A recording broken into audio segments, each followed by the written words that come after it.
Welcome everyone to episode 8 of The Game Hunter. For today's episode, we're focusing on something that I picked up on through a few years of actually collecting, and that is whether a game would be defined as rare, expensive, or hard to find.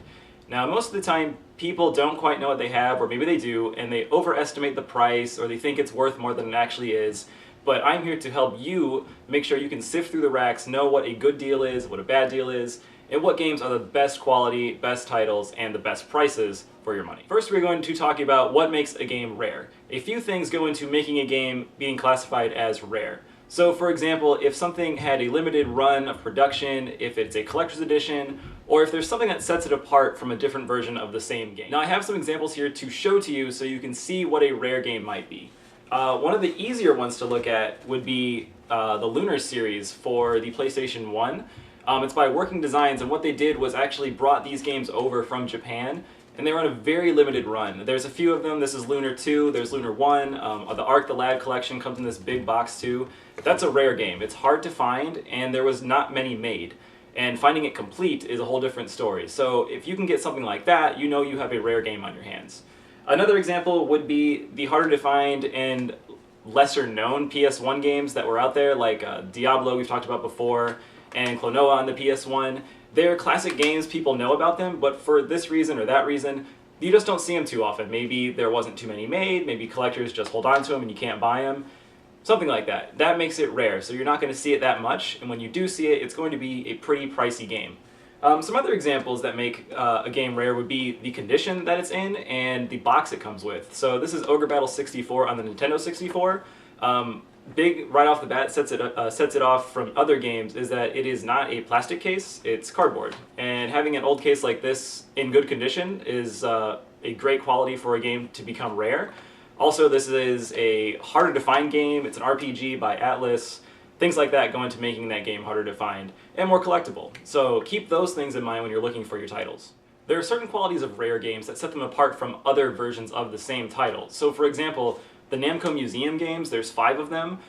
Each volume is relatively easy to find, but the ones that are like this, that have the NAMCO letters on them, are much harder to find than the ones that have Pac-Man and Miss Pac-Man on the front. So these are much more rare than the other versions and higher collector's value, so they're going to go for more money. The cool thing about these is sometimes you might find them for that cheaper price. I was able to get one of them for like $5 when it actually is usually about 30. So people don't quite know what they have, so it's good for you to be knowledgeable of that so you can take advantage and know a good deal when you see it. If you want to learn to become knowledgeable about games, be sure to check out my blog article about that topic at slickgaming.com after this video. The biggest fault you might find with someone selling their games for a high price is that they've confused what is rare with what is expensive. So remember, a rare game has limited run, something sets it apart that makes it rare, or it's in wonderful condition, something like that. An expensive game doesn't necessarily fall down all of those categories. Now it could have an expensive and rare game, but a game could be expensive and not be rare. A prime example of this is our old friend Final Fantasy VII. Now if you see this game out in the wild, it might be 30, 40 bucks, which is high price for a game. I mean, that could almost get you a brand new game for a new console.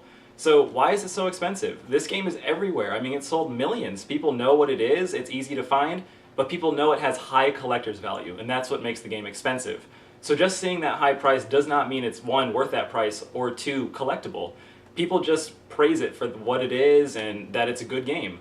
Another example on the PS1 is also Metal Gear Solid. This game could command a lot of money, especially if you're buying it online, and it's just not that expensive. So knowing that when you go out and look for games can save you money and also make sure that you buy the game for the right price. Certain games are still expensive that are actually still for sale at retail stores. So for this reason or that reason, most Nintendo games still command quite a high price. So even Mario Kart Double Dash on the GameCube, which is readily available at any place that sells GameCube games, will still be 40 bucks sometimes. You can find New Super Mario Bros. On the DS, brand new, still 40 bucks. That is full price and that game's been out for years.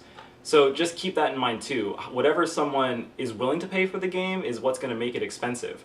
People know Nintendo and retailers know that it's going to sell for that much money, so they price it higher. So trying to be more thrifty and savvy with your cash, you can search around and try to find it cheaper somewhere else. Running along the same track as a game being rare and in a box, some games that are complete can also be quite expensive, even though they're not that rare. So everyone knows Pokemon. We have all 3 here for the Game Boy. It's still complete in box. These games also sold millions. They're everywhere. The cartridges alone would probably go for $10, $15, which is a fair price for a Game Boy game. But with the cardboard boxes and all the instructions, that price could double and even triple. So that just makes the game expensive. It's not harder to find. It might be harder to find it in that box, but it's still an easier to find game than, say, the Lunar Series in the PS1. And that ties in perfectly to the last topic we're going to talk about, which is old or hard to find games. As new systems come out and more games are released, the older systems and games just keep getting older and older. Maybe the collector's value goes up, maybe it doesn't. But one thing is for sure, they are much harder to find.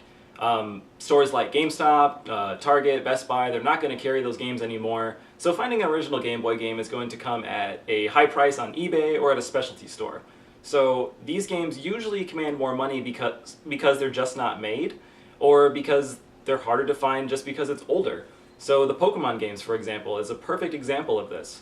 It's hard to find them complete, but they're all over the place. You just have to find the store that sells them.